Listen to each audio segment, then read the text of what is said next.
Well, it's week 5 of the LCS. I'm joined right now by Froggen, who just helped break Russia's streak. Of course, coverage brought to you by Alienware. Were you guys nervous at all? Because, I mean, statistically, it's never happened before. I mean, I've been memeing about it all week, so it's like we're preparing for pick and ban. It's like we're playing against Rush. Why does it matter? Let's just have some fun, you know? Yeah. But nah, so what most people don't know, well, actually no one knows except for my team. I'm undefeated when I'm wearing a right sleeve. When you're wearing a right sleeve? That's right. I'm wearing a Golden Guardian sleeve Okay. on my right arm, Okay. and we are 4-0 when I do this, All and right. we are 0-6 when I don't. Okay. So you have to wear the sleeve from here on out. That's right. Okay. And apparently that is stronger than Rush's Sundays. Yeah. so. Okay. This is the new thing: is are you wearing the sleeve or not? I see. How did this happen? Why did you decide to wear the sleeve? So usually it's pretty cold on stage. But after playing week 1, it's not really that cold anymore. They have turned up the heat a lot because everyone is complaining about it.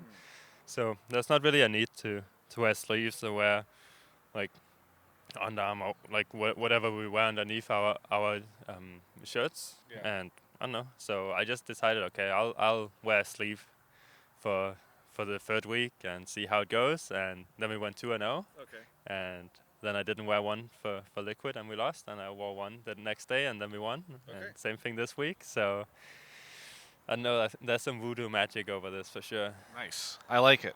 How are things going with Golden Guardians behind the scenes? It seems like things are lifting up. I think we're getting better and better from week to week. I don't think we're anywhere close to where we want to be. There's still so much improvement to be made. And I mean, I think everybody on the team is working hard. Like they're thinking about what they want to do to improve. Trying to make improvements week to week, and it's really good to see. The question is if we're able to get good enough where we can make a splash in the playoffs or not, because obviously that's the goal, is to make it into playoffs. And then I would be disappointed if we don't at least get to the semis. And what teams right now are you concerned about that could block you from doing that? Because I guess I asked because some of the teams are kind of locked in, right? Like Team Liquid's pretty safe. I don't know if you feel like there are any teams you need to really battle it out in the middle block to make it into playoffs. Yeah, I think there's what, 5 or 6 teams or something in the middle of the block right now. Kind of TL and C9 are taken off in 1 and 2 spot. But hey, Danon. It's hard to really say if there's certain teams we have to watch out for, especially since a lot of our losses has been to bottom teams as well as top teams. We've kind of just lost all around the block. So I think we have to watch out for everyone, but we also have to do our own thing. And I think the weeks where we have been doing our own thing, have felt confident in our own thing and not worry about what the opponent is gonna do, we have actually been playing much better than the other weeks. So I think we have to keep working on that. Yeah. Now, I want to ask you about the shirt, because normally when I interview people, they're in a jersey. You've immediately switched to a shirt, and it looks like a designer shirt. What's the story here? That's not really a story. I just like to dress up. Okay. So I mean, I do my Riot interviews in my jersey, and then I like to change it up and look a bit different than just always be in my gear and you only see me in my LCS gear. I don't know, more personal or something. Where'd you buy the shirt? It's Dolce & Gabbana. Okay. From did you buy it in LA or did you buy it while traveling? No, I bought it in LA. And Kevin has a matching shirt. Really? Yeah. Did you guys go together? Yeah, we did go together. So I mean, he didn't wear it for this week, but you will see some of the weeks we'll be matching. Okay. Nice. I'm excited. At some point in time, I'll interview both of you in the different shirts. Hey, one of the conversations that came up this past week, one of the LCS pro players, the ADC for TL, he went on a little rant on his stream where he was talking about how he feels like there should be more trash talk in the LCS, and he's frustrated that there's not. Did you see this clip?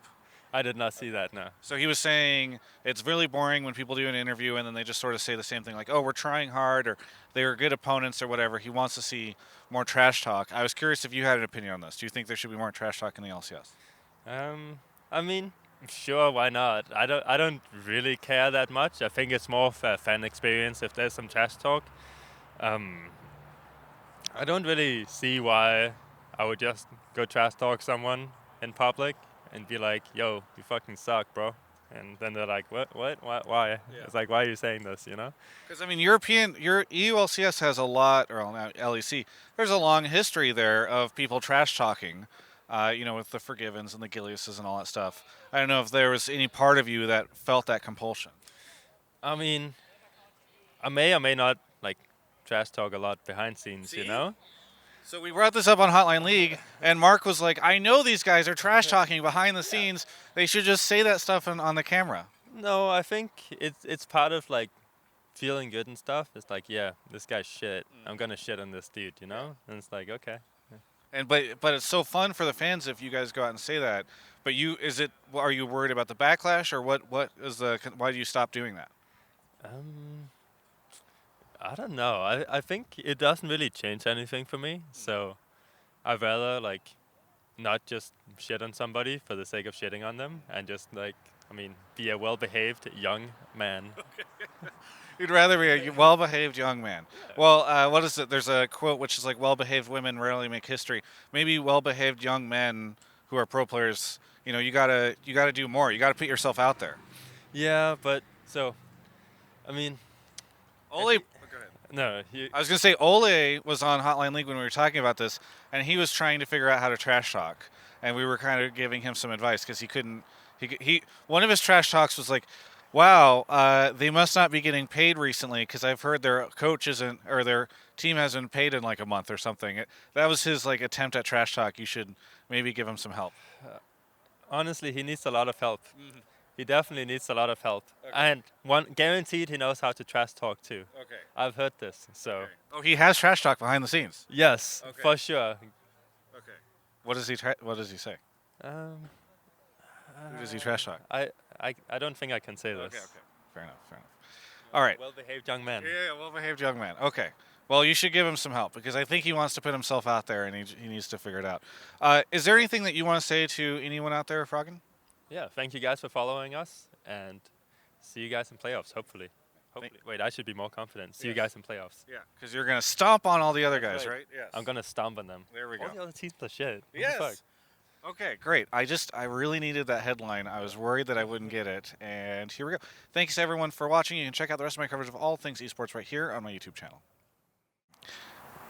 Have you heard about the new Area 51M by Alienware? It is so cool. The commercials on the LCS, they're non-ad blockable, by the way, so I know you've seen them. They're for this new machine, the Area 51M. Just got announced at CES about a month ago. It's an upgradable notebook, and I'm not just talking about like the hard drive or the memory. You can upgrade the processor in it. You can upgrade the graphics card. Alienware really outdid themselves on this one. And, it's why I think, best in class them and best in class me here as an interviewer. That's how it all works.